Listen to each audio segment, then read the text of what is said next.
వెంకటేష్ గారిని వాళ్ళిద్దరు వేసే డ్యాన్సులకి థియేటర్లో అమ్మాయిలు, ఆంటీలు, అంకుళ్ళు, తాతలు, అమ్మమ్మలు, బాబాయిలు, చిన్నపిల్లలు, ముసలోళ్ళు, పెద్దోళ్ళు, చిన్నోళ్ళు అందరూ ఒకటే డ్యాన్సులు. ఒప్పలు చూడండి, తాతయ్యలు కూడా ఈ సినిమాకి వచ్చేస్తారు, బామ్మలు కూడా వచ్చేస్తారు. మా తాత చిరంజీవి ఫ్యాను, మా నాన్న చిరంజీవి ఫ్యాను, నేను చిరంజీవి ఫ్యాను. రేపు నాకు పుట్టకపోయే ఎవరైనా చిరంజీవి ఫ్యాన్సే. వరుసగా 10 జనరేషన్లు చిరంజీవి గారి ఫ్యాన్సీ అందరూ. కాబట్టి ఈ సినిమా ఖచ్చితంగా 1000 కోట్లు అయిపోతుంది.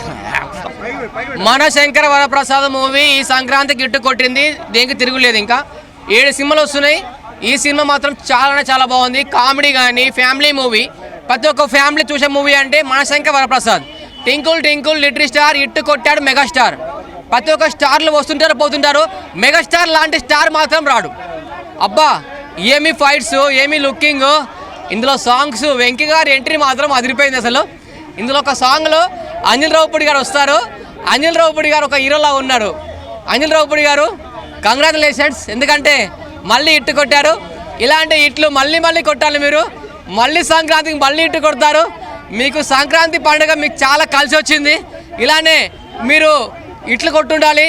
మా ఆడియన్స్ కోసం మంచి సినిమాలు తీస్తుండాలి. ముందుగా అసలు ఇంత ఎంజాయ్ చేశానంటే సినిమా థియేటర్లో చాలా నవ్వుకున్నా, చాలా ఎంజాయ్ చేసిన. చిరంజీవి గారు ఒక ఎంగేజ్ లుక్లో ఉన్నారు. Best movie. మీరు పెట్టే 450 రూపీస్ వర్త్ ఉంటుంది. అందరూ చూడండి. Thank you, bye.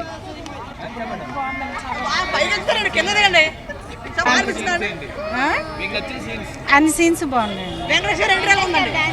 వాళ్ళిద్దరిది చాలా బాగుందండి. చేస్తారు ఆడియన్స్ అందరూ. సో సంక్రాంతి చాలా బాగుంది. ఆ సీన్స్ అన్నీ చాలా హైలైట్, అన్నీ చాలా బాగుంది. మ్యూజిక్ కానీ డ్యాన్స్ కానీ హుక్ స్టెప్ చాలా బాగుందండి.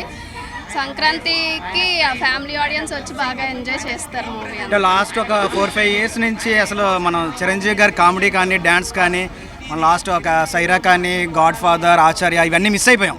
ఆ వింటేజ్